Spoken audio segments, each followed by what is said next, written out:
Saudara, di Palembang ada sejumlah anak muda yang melakukan sesuatu yang luar biasa. Mereka mengaji para narapidana di lembaga pemasyarakatan dan juga melakukan program-program sosial lainnya. Dan mereka ini tergabung dalam Sahabat Juang Indonesia dan yang pagi hari ini sudah hadir bersama kami di studio Kompas TV Palembang untuk berbincang terkait kegiatan mereka seperti apa. Ada Mas Aryadi Ari Usman, founder Sahabat Juang Indonesia, dan juga Mas M. Tegar Wijaya, Sekretaris Sahabat Juang Indonesia. Saya sapa terlebih dahulu ini di studio Kompas TV Palembang, Mas Aryadi Ali Usman. Apa kabar? Alhamdulillah sehat, Bang Robi. Alhamdulillah, ini sudah sering ya kita berdialog di Kompas TV. Nah, kalau Mas M. Tegar Wijaya ini juga baru sepertinya ya. Apa kabar Mas M. Tegar? Alhamdulillah sehat.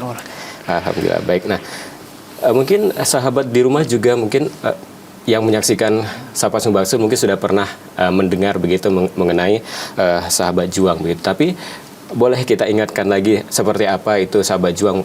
Boleh diceritakan lagi, Mas Ari? Ya, terima kasih Bang Robi. Jadi Sahabat Juang Indonesia ini lahir karena keresahan dan mimpi kecil saya, Bang Robi. Jadi saya tuh pengen bermanfaat untuk orang lain gitu, karena khairun nas anfa'uhum linnas, sebaik-baik manusia adalah yang bermanfaat untuk manusia lainnya. Jadi dari sana kami muncul ide bagaimana sih kita untuk bisa mengajak para pemuda di Kota Palembang khususnya maupun di luar Kota Palembang pada umumnya untuk yuk sama-sama kita belajar, bertumbuh dan berdampak untuk masyarakat gitu. Akhirnya tercetuslah namanya Sahabat Belajar Indonesia awalnya. Qadarullah ketika itu kita mau daftarin ke Kementerian Hukum dan HAM dan akhirnya nama tersebut udah didaftarin orang lain gitu, Bang Robi. Dan kita akhirnya ganti nama jadi namanya Sahabat Juang Indonesia gitu. Jadi eksisnya sekarang namanya Sahabat Juang Indonesia. Kita punya beberapa program, diantaranya pendidikan. Salah satunya di Lapas Narkotika Banyuasin, Rutan Pak Jo Palembang, Lapas Anak, dan ada di program kesehatan kita punya posyandu remaja. Kalau sosialnya tuh kita ada berbagi nasi di hari Jumat gitu, Bang Robi. Ada juga dakwah syiar di radio kayak televisi seperti itu dan media-media lainnya gitu. Jadi alhamdulillah seperti itu, kita sama-sama berjuang ya, sama Mas Tegar, sama teman-teman para pejuang Sahabat Juang Indonesia. Yuk mari sama-sama kita bergabung dan berdampak untuk masyarakat gitu. Baik. Nah, ini sejak kapan didirikan dan tujuannya didirikan ini apa, Mas? Ya, kalau berdirinya tuh udah lama banget nih, udah lumayan ya. Jadi di 2016 kita sudah mulai ke daerah-daerah. Jadi kita punya kampung binaan, Bang Robi dan teman-teman. Namanya tuh Kampung Sungai Rengas Gandus Palembang. Itu di pinggiran Kota Palembang yang di sana kita belajar mengaji juga. Belajar mengaji, ada fun games, ada fun learning dan edukasi kepada orang tua serta anak-anak remaja di sana. Terus kalau tujuannya tuh untuk mencerdaskan anak-anak kita dan yang pastinya kita pun belajar, Bang Robi. Bukan berarti kita udah hebat kan, jadi kita bisa belajar dari siapapun itu. Kita belajar dari narapidana tadi yang kita temuin, belajar dari anak-anak kecil, dari orang tua maupun siapa-siapa yang kita temui seperti itu. Jadi intinya kita belajar biar kita bermanfaat dan berdampak. Betul, gitu, Bang. betul. Nah, seperti yang saya katakan di awal tadi bahwa salah satu program di Sahabat Juang Indonesia ini adalah kalian mengaji para narapidana di lapas begitu. Nah, bagaimana cerita awalnya? Mungkin ke Mas Tegar, seperti apa, Mas? Oke, baiklah, terima kasih Mas Robi. Awalnya memang nggak diprogramkan untuk tahfiz ini, tapi kami melalui alur wakaf. Dan juga di tahun kemarin Sahabat Juang Indonesia mulai mengadakan program wakaf 1000 Al-Quran. Nah, dan kami melalui teman-teman ada request nih ke rumah Lapas Narkotika dan Lapas Pak Jo. Dari melalui wakaf Al-Quran itu kita ngobrol, berbincang dengan petugas-petugas dan juga bagaimana masukan untuk narapidana untuk kegiatan mereka. Alhamdulillah kita berembuk berbicara tentang mengajar Al-Quran ini, Ustaz. Baik. Nah, ini di lapas mana saja dan berapa kali seminggu begitu kalian mengajar di sana? Ya, kalau di rutan Pak Jo Palembang itu kita belajarnya Senin sampai Kamis dari pukul 2 sampai asar berjamaah gitu. Jadi itu belajarnya dari bagaimana cara berwudu, membaca Iqra dengan baik dan benar makhrijul hurufnya, terus menghafal Al-Qur'an, sama ada Syirah Nabawi itu sejarah tentang nabi-nabi gitu. Jadi itu kalau di lapas di rutan Pak Jo Palembang. Tapi kalau di lapas narkotika Banyuasin kita fokus ke tahfiz Al-Qur'an. Dan alhamdulillah qadarullah kemarin para santri sudah wisuda, Bang. Ada yang 1 juz juga alhamdulillah. Kalau di lapas anak kita juga ada edukasi kepada mereka biar mereka bersemangat, jangan merasa aku nih narapidana loh, kayak nggak ada kesempatan untuk bertobat, padahal itu terbuka luas karena dan alhamdulillah qadarullah kalau di rutan Pak Jo Palembang tuh udah ada yang 10 juz Al-Qur'an hafal, Bang, dari yang awalnya nggak ada hafalan sama sekali gitu. Jadi berkah dan kita sama-sama berdoa semoga para santri narapidana pun istiqomah. Dan qadarullahnya, Bang, saya tuh kalau pas di luar nih, kadang lagi jalan tuh tiba-tiba ketemu, dipanggil Ustadz Aryadi kan? Iya. Oh, siapa ini? Alumni mana? Alumni Madrasah At-Taubah. Saya peluk gitu, Bang. Saya peluk dan mereka tuh merasa, ya Allah Ustadz, terima kasih Ustadz, gara-gara saya kenal sama Ustadz, bisa ikut mengaji bersama, aku paham Al-Quran yang saya awalnya nggak tahu huruf Al-Quran gitu kan, Iqra gitu, dan qadarullah ketemu tanpa direncanakan karena kan nggak set nomor HP gitu, dan qadarullah mereka masih ingat walaupun udah beberapa tahun yang silam, mereka pun udah klik, masih istiqomah puasa gitu. Jadi luar biasa. Walaupun tadi yang hal-hal sepele yang kita sampaikan, tapi berbekas, berdampak untuk mereka gitu, Bang. Baik. Saya ke Mas Tegar lagi ini. Mungkin Mas Tegar juga jadi salah satu pengajar juga begitu. Nah, boleh dong diceritakan begitu bagaimana mungkin gambaran ketika mengajar begitu. Mungkin seperti apa metodenya dan bagaimana dari yang diajar juga seperti apa? Oke, baiklah. Yang pertama kita ke lapas narkotika yang di Banyuasin. Kita melakukan pengajaran tahfiz khususnya di hari Sabtu. Kita mulainya jam 9, selesai sebelum ba'da zuhur. Yang pertama kita mengajar khususnya di Iqra dan juga yang ada Al-Quran juga. Situ kami sama-sama belajar mengaji. Setelah mengaji kita melakukan penghafalan. Penghafalan khususnya juz 30. Alhamdulillah yang mereka yang mulai dari nol nggak ada hafalan, terus konsisten mereka belajar menghafal, murojaah. Alhamdulillah, Mas, di kemarin tercapai tahfiz, hafiz. Alhamdulillah sudah banyak ari ya yang ikut. Dan juga yang di Madrasah At-Taubah yang di Pak Jo, kita melakukan Senin sampai Kamis. Di sana nggak hanya kita belajar Al-Quran, namun kita belajar tentang sunnah-sunnah Al-Quran dan pengajian-pengajian majelis. Baik.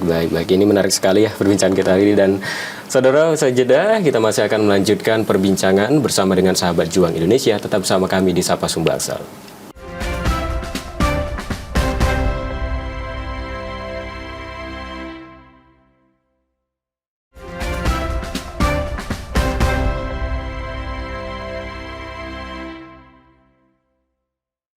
Terima kasih Anda kembali menyaksikan Sapa Sumbaksel, saudara, dan masih bersama saya, Mas Aryadi Ali Usman, founder Sahabat Juang Indonesia, dan juga Mas M. Tegar Wijaya, sekretaris Sahabat Juang Indonesia.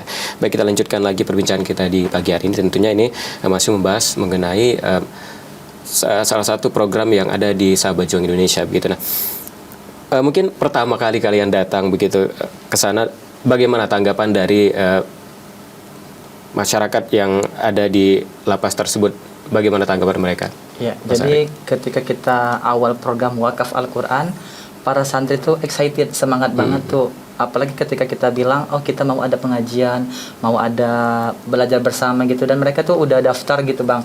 Daftar karena itu kan peserta terbatas nih. Kalau kita mau tampung semua narapidana, nggak bisa gitu. Karena keterbatasan tenaga pengajar dan tempatnya juga. Jadi qadarullah akhirnya kita daftar siapa-siapa yang mau bergabung. Udah terkumpul 100 orang gitu, Bang. Jadi udah nanti kita kayak sekolah bang, kayak sekolah emang kayak sekolah ada absennya, terus ada hafalan doa hariannya gitu, ada hafalan Al-Qur'annya yang pastinya gitu kan. Jadi berbagai macam program yang kita tawarkan dan mereka excited banget, bahkan waiting list gitu, daftar tunggu. Jadi ini berlomba-lomba gitu bang. Jadi kayak ketemu apa ya, cahaya gitu, ketemu hidayah gitu bang. Jadi mereka tuh udah pada semangat banget gitu. Jadi pihak lapas pun, pihak rutan pun juga semangat. Oh ini para narapidana tuh udah semangat banget. Jadi mereka support juga, support apa namanya, makanan, minuman seperti itu bang. Jadi kita sama-sama kolaborasi untuk para santri narapidana tuh belajar biar khusyuk. Jadi mereka tuh ada kamar khusus para santri gitu. Beda sama narapidana biasa. Jadi biar mereka khusyuk menghafal Al-Qur'an, khusyuk belajar, biar bisa mensupport istiqomah dalam berhijrah gitu, seperti itu. Baik. Nah, ini total ada berapa orang yang kalian ajar, dan juga mungkin tenaga pengajarannya juga ada berapa orang? Ya. Kalau total santri itu di Lapas Narkotika Banyumas itu kita 50 orang peserta tahfiz Al-Qur'annya. Pengajarnya 3 orang. Kadang 4 gitu kan, tergantung para relawan kita. Karena kita kan relawan gitu bang. Relawan kadang teman-teman tuh bekerja yang waktunya nggak pas sama jam ngajar kita. Jadi ini kendala juga sih sebenarnya. Tapi kita tetap semangat. Kayak di rutan Pak Palembang tuh kita Senin sampai Kamis setiap hari tuh 1 orang ustadznya yang mengajarnya. Jadi bergantian. Oh hari ini saya mengajarkan tentang Sirah Nabawi, besok siapa yang doa-doa hariannya gitu. Tapi tetap ada mengajinya, sebelumnya mengaji, ada ceramahnya, baru nanti kita fokus ke kajian bahasan khusus masing-masing gitu. Baik, saya ke Mas Tegar lagi nih Mas. Nah, mungkin sejauh ini ditemukan kendalakah selama kalian melakukan kegiatan ini? Oke, baiklah. Kalau kendala internal di kami, yang pertama khususnya di lapas narkotika, ini kan ada 3 sampai 4 pengajar relawan yang sudah dibilangi oleh Kak Ari tadi, bahwasanya rata-rata relawan kami ini para pekerja. Jadi sehingga waktunya dengan waktu kerja mereka dan waktu pengajar itu kadang tumburan.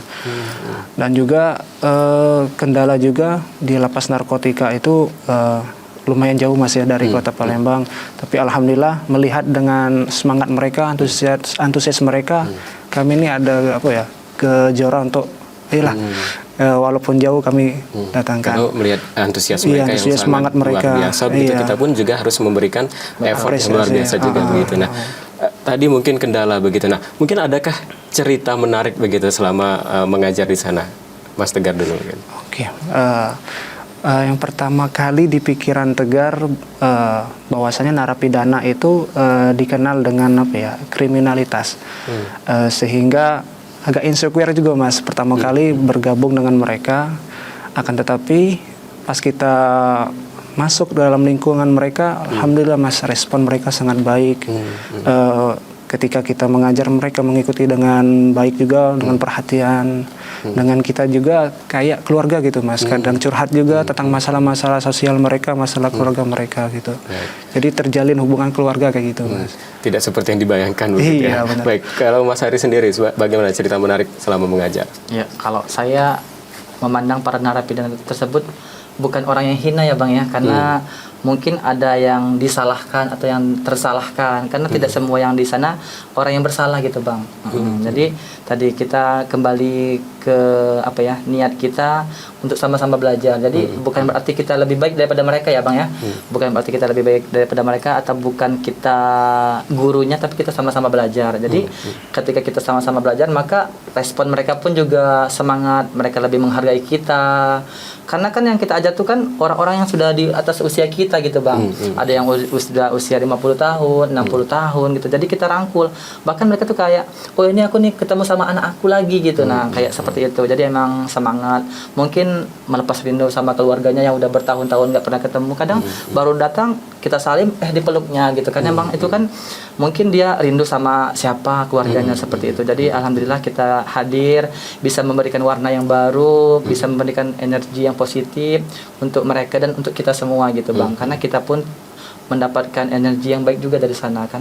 Lebih bersemangat, oh jangan sampai kita bisa seperti mereka, kita ambil hikmahnya. Jangan sampai oh mereka kan udah narapidana baru hijrah, jangan sampai kita mau masuk dulu biar hijrah, biar sadar seperti itu kan, enggak. seperti itu. Baik, artinya kita juga harus mengambil hikmahnya begitu. Nah, mungkin ke depan adakah rencana untuk menambah mengajar di lapas lain begitu, Mas? Ya, kalau untuk saat ini kan fokus di 2 itu ya Bang ya. Kemarin pernah terfikir untuk fokus di lapas anak sebenarnya. Tapi masih komunikasi sama pihak lapas anak karena ini di jam pagi. Sedangkan jam pagi ini teman-teman pada bekerja gitu. Jadi semoga Allah mudahkan, semoga nanti ada solusinya ya bagaimana baiknya, apakah di lapas anak ini kita punya program mengaji juga atau gimana nanti. Semoga tercapai gitu Bang. Baik. Nah, ini mungkin kalian secara pribadi begitu, adakah harapan untuk mungkin para narapidana ini yang kalian ajar seperti apa? Mungkin ke Mas Tegar dulu. Oke, baiklah. Harapannya kepada para narapidana belajar tidak hanya di ruang lingkup itu saja, Mas. Ketika mereka sudah keluar dari sana, mereka tetap belajar mengaji dan ilmu-ilmu yang kami kasih, yang mereka dapatkan diberikan juga kepada anak-anak mereka, keluarga mereka, sehingga ilmu itu bermanfaat ke depannya, Mas. Kalau dari Mas Ari sendiri? Ya, harapannya teman-teman para narapidana itu bisa istiqomah Bang, bisa istiqomah apa yang kita sampaikan di lapas maupun di rutan mereka tetap terapkan ketika mereka sudah keluar. Harapannya labeling narapidana itu kan jahat banget kan di masyarakat itu. Harapannya mereka bisa percaya diri. Oh, aku walaupun narapidana tapi aku bisa hijrah, bisa bertaubat gitu Bang. Kita tunjukkan oh hari ini aku udah bebas nih, aku udah lupa itu udah masa lalu aku udah hijrah seperti itu. Dan qadarullah Bang, para napi itu kan kalau ketemu di luar nih, Ustadz aku siap jadi sopir, Ustadz aku siap jadi apa, pokoknya mereka tuh semangat, bahkan Ustadz punya acara apa nanti saya support dana gitu. Jadi mereka tuh udah kayak saudara gitu Bang. Karena ada beberapa narapidana yang udah keluar dan udah komunikasi sama kita, mereka tuh semangat banget tuh ikut acara programnya Sahabat Juang Indonesia. Jadi relawan kita seperti itu Bang. Baik, artinya harapannya adalah mereka tetap istiqomah begitu. Baik, kita lanjutkan lagi sejedah dan saudara sejedah kita masih akan melanjutkan perbincangan bersama dengan Sahabat Juang Indonesia. Tetap bersama kami di Sapa Sumbaksel.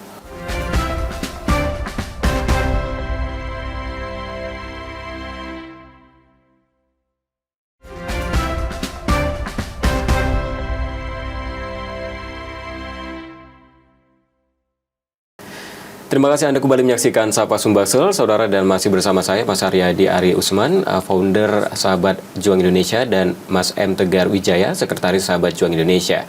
Baik, kita lanjutkan lagi. Ini Mas Ari, selain mengajar di lapas begitu, nah tentunya Sahabat Juang ini juga punya banyak program-program sosial begitu. Nah, program apa saja yang ada di Sahabat Juang Indonesia ini? Ya, jadi selain di lapas kita juga punya program unggulan namanya Jumat Berbagi gitu. Jadi kita berbagi nasi di setiap hari Jumat gitu Bang.